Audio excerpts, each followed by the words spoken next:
بسم اللہ الرحمن الرحیم۔ السلام علیکم، welcome to Fact Philosophy YouTube channel. ناظرین، جنگوں کی تاریخ اتنی ہی پرانی تصور کی جاتی ہے جتنی انسان کی تاریخ ہے۔ اسی لیے جنگیں ہمیشہ سے ہی قبیلوں، نسلوں، گروہوں اور ملکوں کے درمیان ہوتی آئی ہیں۔ لیکن 20ویں صدی میں دو ایسی جنگیں ہوئیں جنہوں نے پوری دنیا کو ہلا کر رکھ دیا۔ ایک تھی ورلڈ وار 1، جس پر ہم پہلے ہی ویڈیو بنا چکے ہیں، اور دوسری ورلڈ وار 2۔ ناظرین، آج ہم بات کر رہے ہیں ورلڈ وار 2 کے بارے میں۔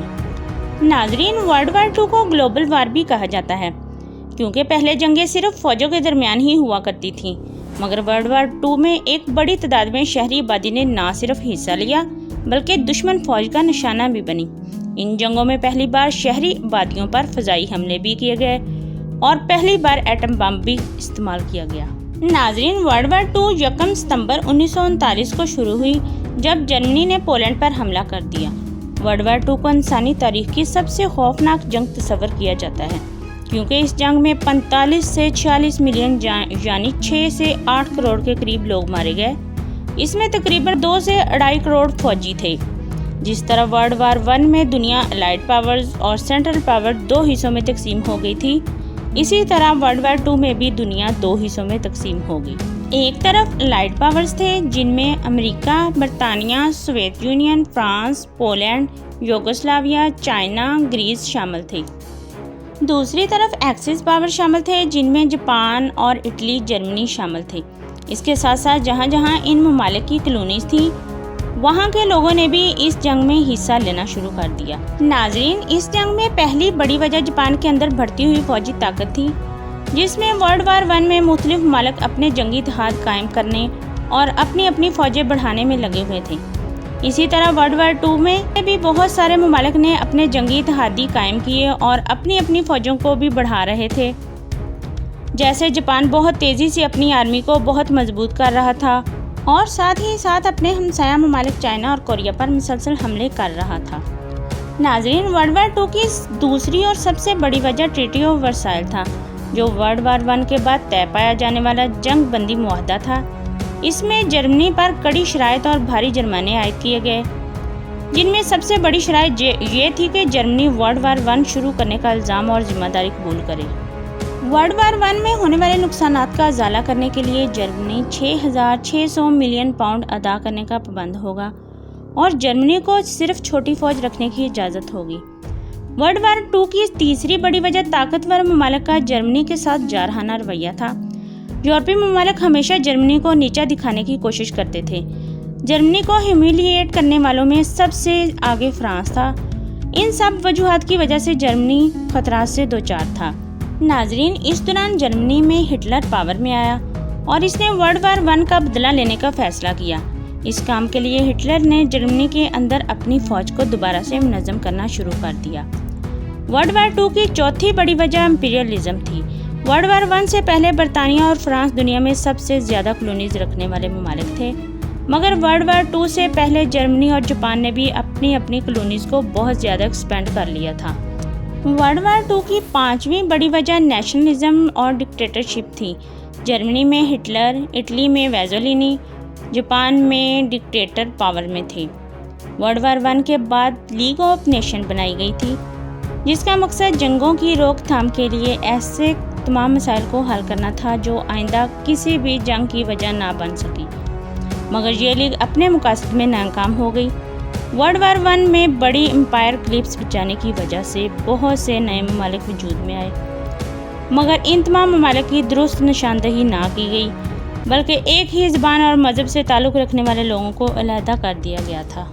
ناظرین، اسی وجہ سے ان ممالک میں جگہ جگہ بغاوتیں جنم لینا شروع ہو گئی تھیں۔ ان تمام وجوہات کے ساتھ ساتھ آج بھی دنیا ورلڈ وار 2 کی سب سے بڑی وجہ ہٹلر کو ہی مانتی ہے۔ ہٹلر نے ایک نازی پارٹی تشکیل دی۔ ہٹلر اور اس کی نازی پارٹی یہودیوں کے سخت خلاف تھی۔ ہٹلر کا ماننا تھا کہ جرمنی ورلڈ وار 1 یہودیوں کی وجہ سے ہارا تھا۔ ہٹلر کمیونزم کے بھی سخت خلاف تھا۔ ہٹلر آریہ نسل کے لوگوں کو بہت زیادہ اہمیت دیتا تھا اور باقی سب لوگ اس کی نظر میں کم تر تھے۔ چونکہ جرمنی میں آریہ اکثریت میں بہت زیادہ تھے،